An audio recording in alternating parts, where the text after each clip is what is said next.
A kí gbogbo ẹ̀yin olólùfẹ́ wa tẹ́ ń wò wá tẹ̀tẹ̀ ń gbọ́ wa káàkiri àgbáláyé lórí ìkànnì yín ìkànnì wa Otasansan TV.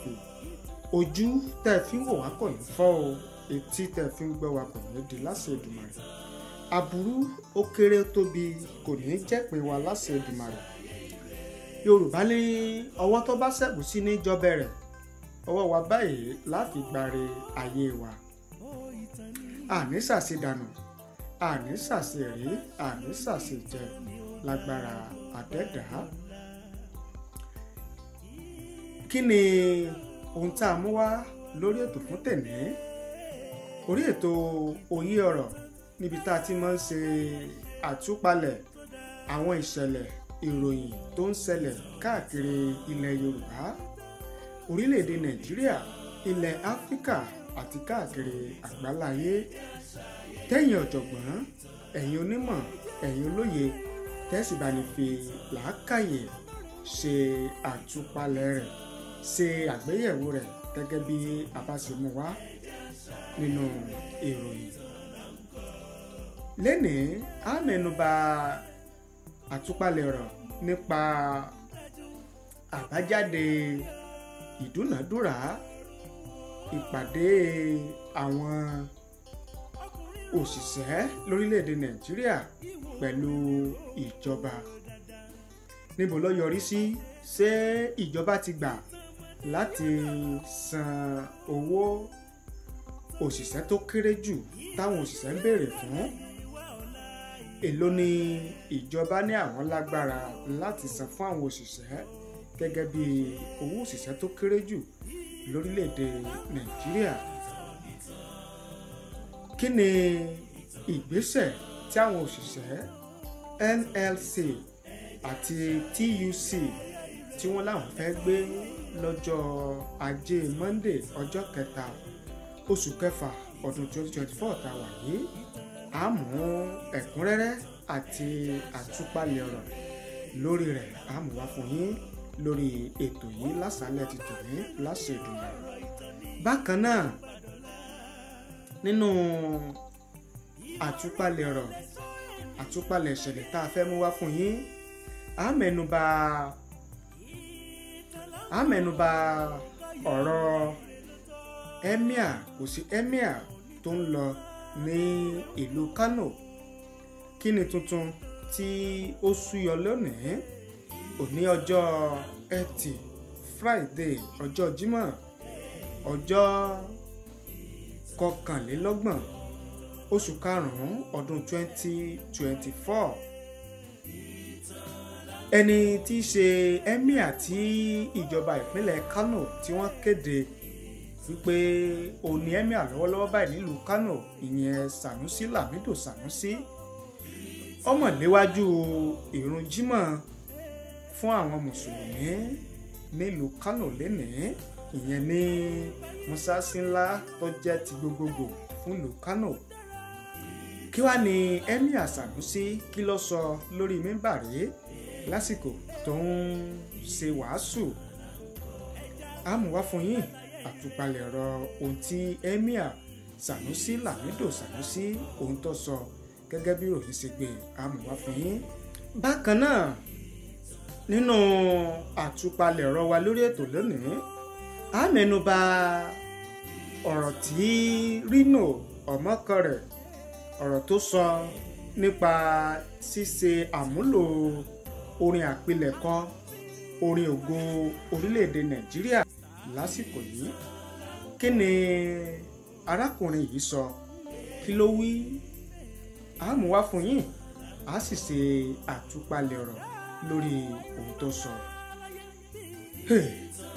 Ṣùgbọ́n ká tó wá tẹ̀síwájú lórí ètò, ẹ má gbàgbé láti bá ní subscribe sórí ìkànnì yìí, kẹ́ẹ̀sì bá ní tan notification bell, ìyẹn aago rán mi létí, kẹ́ẹ̀lì láǹfààní láti máa rí wa wò, láti máa gbọ́ wa lóòrèkóòrè tá a bá ti mú tuntun wá fún yín lórí ìkànnì yìí. Bákan náà ẹ bá ní share program yìí o, ẹ bá ní share rẹ̀ lórí àwọn social media platform yín, Facebook ẹ bá ní share rẹ̀, Twitter ẹ bá ní share rẹ̀, X ẹ bá ní share rẹ̀, Instagram ẹ bá ní share rẹ̀, WhatsApp ẹ bá ní share rẹ̀, YouTube ẹ bá ní share rẹ̀, Facebook ẹ bá ní share rẹ̀, tó fi mọ́ TikTok tẹ́ ń lò ẹ bá ní share rẹ̀ kó lè káàkiri àgbáláyé dáadáa. Ṣùgbọ́n ẹ má ti lọ, ẹ jẹ́ á mú ìkéde yìí wá fún yín. Tá a bá wá padà dé, a wá mú ẹ̀kúnrẹ́rẹ́ àti àtúpalẹ̀ ọ̀rọ̀ wá fún yín lórí àwọn kókó tí a ti pàjùbà rẹ̀. Ẹ má ti lọ o, a sì wà lórí ètò, ẹ kú kalẹ̀, à ń padà bọ̀. Otasansan Media àtúntìdé o. Níbikíbi nígbàkúgbà iṣẹ́ wa ó kárí ẹni. Otasansan Media, ilé-iṣẹ́ tí Èdùmàrè gbé kalẹ̀ fún gbogbo ẹni ó fẹ́ ṣe ayẹyẹ bíi wedding, birthday, funeral, coronation, anniversary, concert, product launch àti bẹ́ẹ̀ bẹ́ẹ̀ lọ. Àwọn irinṣẹ́ wa kọjá bẹ́ẹ̀. Professional camera wa mú sọ́sọ́, lighting wa mọ́lẹ̀ kedere, sound wa já tòròtò, drone camera wa wúni lórí, editing wa ò lẹ́gbẹ́, finishing wa kọjá bẹ́ẹ̀. Bẹ́ẹ̀ làwọn òṣìṣẹ́ wa kọ́ṣẹ́mọṣẹ́ pẹ̀lú ìrírí bá a ṣe gbé kámẹ́rà ya áńgù lóríṣiríṣi. Kódà bẹ́ẹ̀ fẹ́ ṣe documentary, ẹ pè wá kábàáyé gbé kalẹ̀ lára ọ̀tọ̀ pẹ̀lú owó tí ò gún pa. Àtúnbáni ṣe MC lóde ayẹyẹ gbogbo. Ẹ pè wá sójú òpó 07063291779. Iléeṣẹ́ wa wà ní nọ́mbà 13 Ọlágòkè Àkànó Street, Àbáyọ̀mí Ìwó Road, Ìbàdàn. Otasansan Media lẹ́bẹ̀ẹ́kéde. Ẹ káàbọ̀ padà sórí ètò. Orúkọ tèmi ò yí padà o, Tajudeen Olówó Òkèrè lórúkọ tèmi. Ìnàjú ẹkùn tí bọdẹ lẹ́rù ní gbogbo gbà.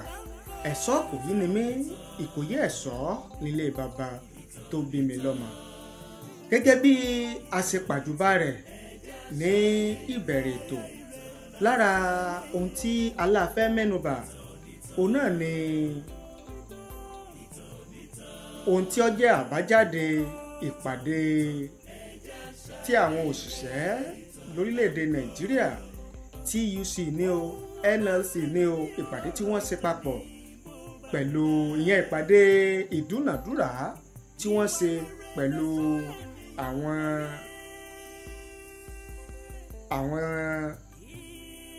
tí wọ́n ṣe pẹ̀lú ìjọba orílẹ̀‐èdè Nàìjíríà lórí èló ni yóò jẹ́ owó òṣìṣẹ́ tó kéré jù lórílẹ̀‐èdè Nàìjíríà.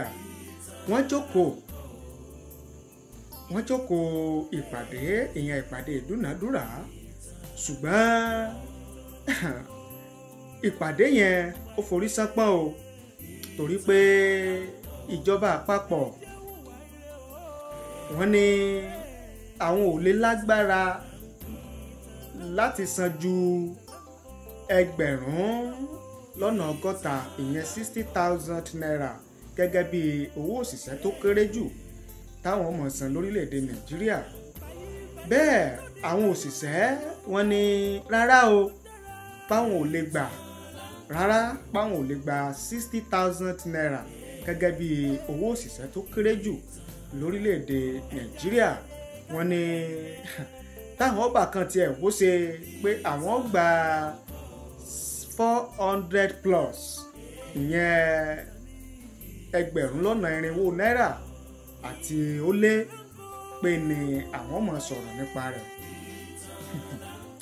Nígbà tí ọ̀rọ̀ yẹn ọ̀wọ̀ tí pàdé yẹn ò forí tí ò sì so gidi, tí ọ̀rọ̀ àwọn òṣìṣẹ́ tí ò papọ̀ mọ́ ti ìjọba, tọ́rọ̀ àwọn ìjọba tí ò papọ̀ mọ́ ohun tí àwọn òṣìṣẹ́ ń fẹ́, àwọn òṣìṣẹ́ bínú jáde o.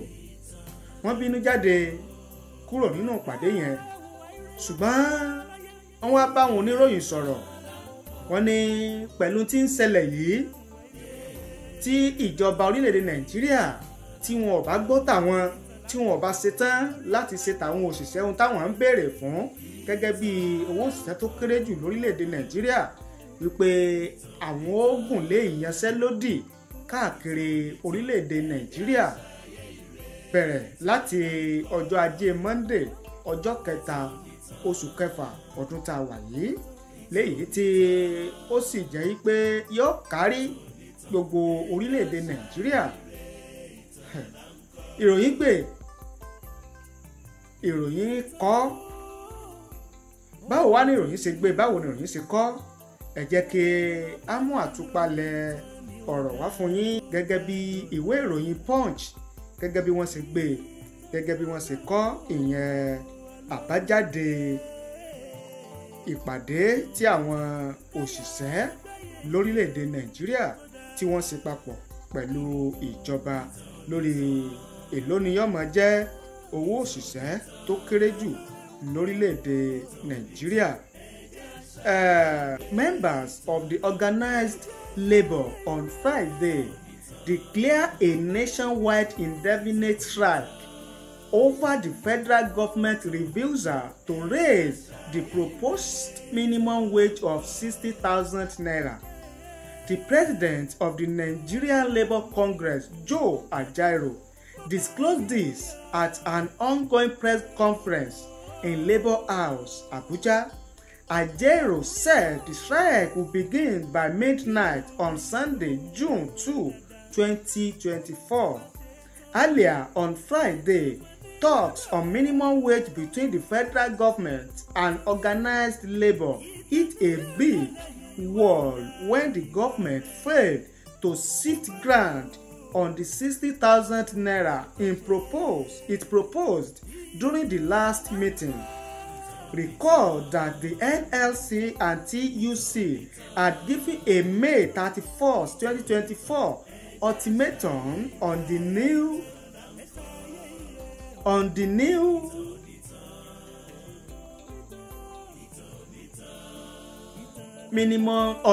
minimum wage. On Tuesday, talks between the federal government and organized labor broke down after the government and organized private sector raised their offers to 60,000 naira. The government added 3,000 naira to its initial offer of 57,000 naira proposed last week, taking the total figure to 60,000 naira. It was dismissed by Labour at the meeting. At the meeting, Labour again lowered its demand by removing 3,000 naira from the 497,000 naira it proposed last week, pegging the new proposal at 494,000 naira. Gẹ́gẹ́ bí ìwé ìròyìn bí wọ́n ṣe gbé bí wọ́n ṣe kọ òun náà ni àtìmúwá fún yín yẹn gẹ́gẹ́ bí ohun tó ń lọ láàrin òṣìṣẹ́ àwọn ẹgbẹ́ òṣìṣẹ́ lórílẹ̀‐èdè Nàìjíríà àti ìjọba orílẹ̀‐èdè Nàìjíríà lórí èló ni ó máa jẹ́ owó òṣìṣẹ́ tó kéré jù lórílẹ̀‐èdè Nàìjíríà. Nínú àtúpalẹ̀ ohun tí ìwé ìròyìn Punch tí wọ́n kọ tí wọ́n gbé tàmúwá fún yín yẹn ó ní wípé ìjọba àpapọ̀ àwọn sì dúró lórí wípé 60,000 naira làwọn san gẹ́gẹ́ bí owó òṣìṣẹ́ tó kéré jù, ṣùgbọ́n àwọn ẹgbẹ́ òṣìṣẹ́ wọn ní rárá páwọn ò lè gba 60,000 naira yẹn 60,000 gẹ́gẹ́ bí owó òṣìṣẹ́ tó kéré jù. Tẹ́lẹ̀tẹ́lẹ̀ ìjọba àwọn ẹgbẹ́ òṣìṣẹ́ wọ́n ti kọ́kọ́ dúró takú lórí wípé 500,000 naira òun náà ni owó tí àwọn máa gbà gẹ́gẹ́ bí owó òṣìṣẹ́ tó kéré jù lórílẹ̀‐èdè Nàìjíríà, ṣùgbọ́n nígbà táwọn náà tún wá da ọ̀rọ̀ wọn rò àwọn náà bá tún ní ó gbà o àwọn máa gba 496,000 àbí 490 something thousand naira pé ni àwọn gbà gẹ́gẹ́ bí owó òṣìṣẹ́ tó kéré jù lórílẹ̀‐èdè Nàìjíríà. Nígbà tí ìjọba wọn láwọn àwọn wá fún ìjọba àpapọ̀ ní gbèdéke ọjọ́ Friday ìyẹn ọjọ́ 29 oṣù karùn-ún ọdún 2024 tá a wà yìí láti jẹ́ pé kí ìjọba kí wọ́n jẹ́ káwọn mọ ìpinnu àwọn lórí ìgbésẹ̀ tí wọ́n bá fẹ́ gbé lórí ìbéèrè táwọn béèrè pé táwọn bá ti wá gbọ̀n kankan tàbí tíjọba bá ti ṣe tán láti san owó tí àwọn ń béèrè gẹ́gẹ́ bí owó ìṣẹ́ tó kéré jù lórílẹ̀‐èdè Nàìjíríà páwọn ogun lé ìyanṣẹ́lódì. Pàdé oníròyìn táwọn òṣìṣẹ́ orílẹ̀‐èdè Nàìjíríà tí wọ́n ṣe pẹ̀lú àwọn oníròyìn ó ní wọ́n ti wá sọ jáde wípé àwọn ogun lé ìyanṣẹ́lódì aláìnígbèdéke ìyanṣẹ́lódì aláìnígbèdéke bẹ̀rẹ̀ láti ọjọ́ 3 oṣù kẹfà ọdún tá a wà yìí léyìí tó jẹ́ pé kò sí ní gbèdéke àfìgbà tí ìjọba bá tó ṣe tán láti san owó òṣìṣẹ́ tó kéré jù táwọn ń béèrè fún. ẹ gbọ́ ẹ̀yin ọ̀jọ̀gbọ́n, ẹ̀yin onímọ̀, ẹ̀yin olóyè ọmọ orílẹ̀ Nàìjíríà tẹ̀ ń wò wá tẹ̀ ń gbọ́ wa, ṣé àwọn òṣìṣẹ́ ṣé wọ́n ń ṣàṣejù ni pẹ̀lú béèrè wọn yìí, àbí ìjọba ni ò lágbára lóòótọ́, ni ò lágbára láti san owó tí àwọn òṣìṣẹ́ ń béèrè fún gẹ́gẹ́ bí owó òṣìṣẹ́ tó kéré jù lórílẹ̀‐èdè Nàìjíríà 400,000 naira plus ìní àwọn òṣìṣẹ́ òun ni wọ́n ń béèrè fún gẹ́gẹ́ bí owó òṣìṣẹ́ tó kéré jù lórílẹ̀‐èdè Nàìjíríà. ẹ jẹ́ ká mọ èrò tiyín àti òye tiyín lórí rẹ̀ ní ààyè comment nísàlẹ̀ fídíò yìí, a sì kà á sì ṣe àgbéyẹ̀wò rẹ̀ ìyẹn báyẹn lórí ọ̀rọ̀ àwọn òṣìṣẹ́ àti ìjọba orílẹ̀-èdè Nàìjíríà. Nínú ìròyìn míì, ẹni tí ìjọba ìpínlẹ̀ Kano tí wọ́n kéde gẹ́gẹ́ bí emir tuntun nílùú Kano, ìyẹn Emir Sanusi Lamido Sanusi, ó mọ̀ léwájú ìrun jímọ̀ fáwọn mùsùlùmí ní mọ́sálásí ńlá ti ìlú Kano lónìí ọjọ́ 21 oṣù karùn-ún ọdún 2024 gẹ́gẹ́ bí emir ti ìlú Kano. tẹ́ bá sì gbàgbé, tẹ́ bá rántí wípé amúwá fún yín wípé emir ti di méjì nílùú Kano, wípé emir méjì ló wà nílùú Kano bá a ṣe ń sọ̀rọ̀ lọ́wọ́lọ́wọ́ yìí. ìyẹn emir tí ìjọba ìpínlẹ̀ Kano tí wọ́n lé kúrò lórí ìtẹ́, emir Ado Bayero, àti emir tuntun tí ìjọba kéde, ìyẹn emir Sanusi Lamido Sanusi. ohun tó yí ó ti wá ń ṣe àwọn èèyàn ní kàyéfì ṣáájú ọjọ́ ẹtì Friday, ọjọ́ tòní, ọjọ́ Jímọ̀ tòní, ó ní wípé táwa ni emir tí yóò kírun jímọ̀ ní mọ́sálásí ńlá tìlú jímọ̀ tí mọ́sálásí ńlá tìlú Kano ní ọjọ́ Friday tòní, ọjọ́ 21 oṣù karùn-ún ọdún 2024. ṣùgbọ́n o gẹ́gẹ́ bí ìròyìn ṣe gbé, ìròyìn ní emir Sanusi Lamido Sanusi olóléwájú ìrun jímọ̀ fún àwọn mùsùlùmí ní mọ́sálásí ńlá tìlú jímọ̀ lónìí ọjọ́ 21 oṣù karùn-ún ọdún 2024. kí wá ní ọ̀rọ̀ tí emir Sanusi Lamido Sanusi tó sọ lórí mẹ́mbàrí lásìkò tó ń ṣe útúbà jímọ̀ fún àwọn mùsùlùmí lórí mẹ́mbàrí? ìròyìn gbé, ìròyìn kọ, báwo ni ìròyìn ṣe gbé, báwo ni ìròyìn ṣe kọ? ẹ jẹ́ kí a mú wá fún yín gẹ́gẹ́ bí ohun tí ìròyìn kọ. ìròyìn Punch online wọ́n ní the restated emir of Kano, Muhammadu Sanusi, has said God predestined his restatement. Speaking during Friday prayers at the Kofar Kudu Central Mosque in Kano, Sanusi II emphasized that everything that happens is according to God's will and cannot be questioned by anyone. He urged people to remain steadfast in their faith and focus on the deeds of Allah during both good and bad times. Whoever believes that Allah alone gives everything must take the decision of Allah wholeheartedly. No one asks Allah's reason for everything. We were told that whoever did not accept destiny is from Allah. His belief is not complete. One should be thankful in times of good and bad situations. We must believe that whatever happens to us is predestined from God, and what we could not have is from Him. We are fast approaching Dhul-Hijjah, which is very beneficial and we must observe supplication these days, he stated. Gẹ́gẹ́ bí ìwé ìròyìn Punch bí wọ́n sì gbé bí wọ́n sì kọ tiwọn ó nìyẹn. Ẹ wá jẹ́ ká lọ sí ọ̀rọ̀ Old National Anthem àti New National Anthem. Gẹ́gẹ́ bí ààrẹ orílẹ̀-èdè Nàìjíríà bí wọ́n sì buwọ́ lu òfin láti máa ṣe àmúlò orin àpilẹ̀kọ orílẹ̀-èdè Nàìjíríà tá à ń lò tẹ́lẹ̀ ní ọjọ́ kọkàndínlọ́gbọ̀n oṣù karùn-ún ọdún 2024 tá a wà yìí.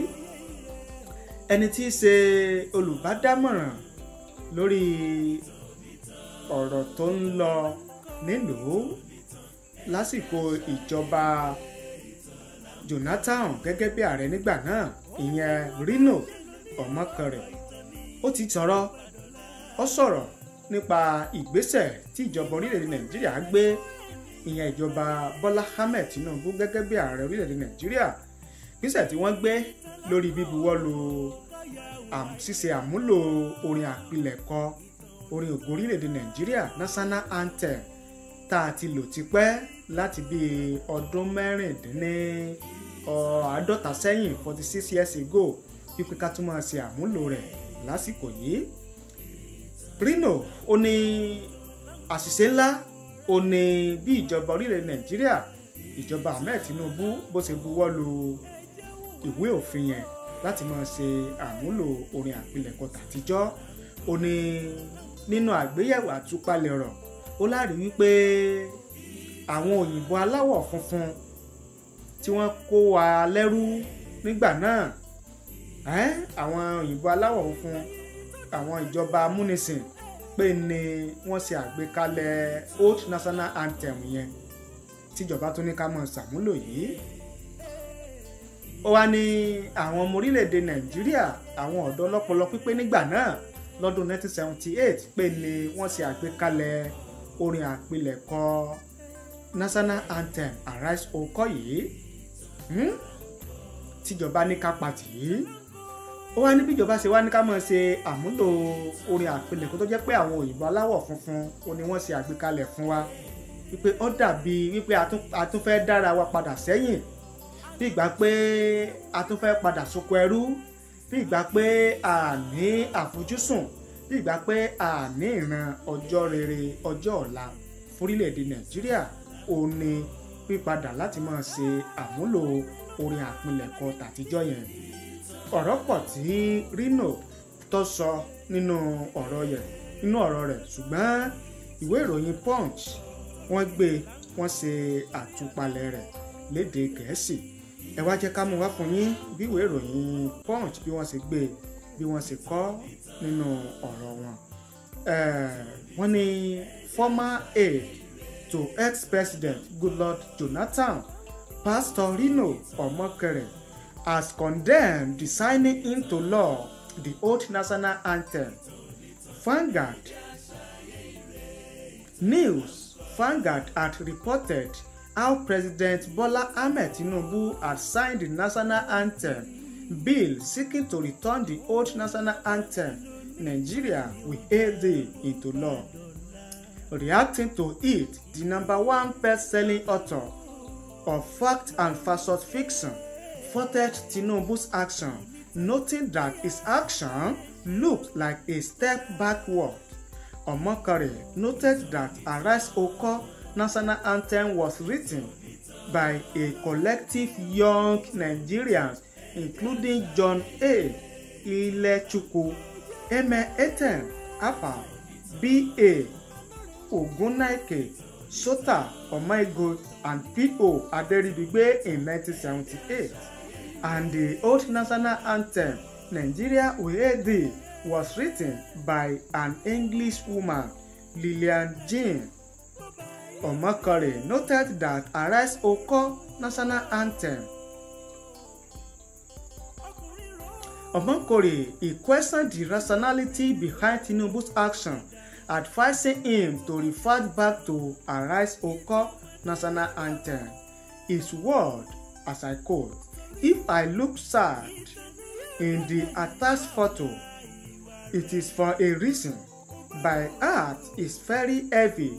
My heart is very heavy about Nigeria right now because, in my opinion, we just look a giant step backward in our national journey. Now, do not get me wrong. I support the current economic policies of my country. Fuel subsidy removal and naira flotation are necessary policies that any lower of Nigeria should adhere to, regardless of party affiliation.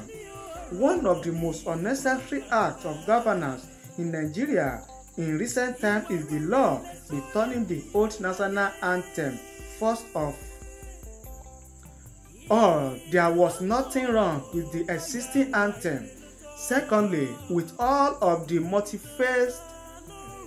multifaceted issues we face, it seems like we have a lack of priorities. While we major on such a settled issue as an anthem, to me, it looked like a step backward to discard the Arise Oko national anthem written by a collective of young Nigerians. Gẹ́gẹ́ bí ìwé ìròyìn Punch bí wọ́n ṣe kọ ọ̀rọ̀ tí Rino Omokore ọ̀rọ̀ tí wọ́n sọ òun náà ni àtìmọ́wá fún yín yẹn. Ẹ̀yin gẹ́gẹ́ bí ọmọ orílẹ̀-èdè Nàìjíríà tẹ́ ń wò wá tẹ̀dẹ̀ ń gbọ́ wá, ẹ jẹ́ ká mọ èrò tiyín àti ìwòye tiyín lórí bí ìjọba orílẹ̀-èdè Nàìjíríà bí wọ́n tún ṣe ní ká padà láti máa ṣe àmúlò orin àpilẹ̀kọ ògo orílẹ̀-èdè Nàìjíríà tí àwọn òyìnbó aláwọ̀ funfun tí wọ́n gbélé wa lọ́wọ́ nígbà náà láti bí ọdún 56 tá a ti ṣe àmúlò rẹ̀ gbẹ̀yìn. Kí ni ìwòye tiyín? Kí ni èrò tiyín lórí rẹ̀?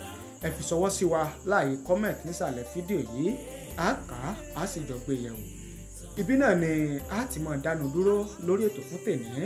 Ẹ má gbàgbé láti bá ní subscribe sórí ìkànnì yìí, kẹ́ ẹ sì bá ní tan notification bell, ìyẹn àgùnrán mi létí, kẹ́ ẹ lè máa láǹfààní láti máa rí wa wò, láti máa gbọ́ wa lóòrèkóòrè tá a bá ti mú tuntun wá fún yín lórí ètò wa lórí ìkànnì wa.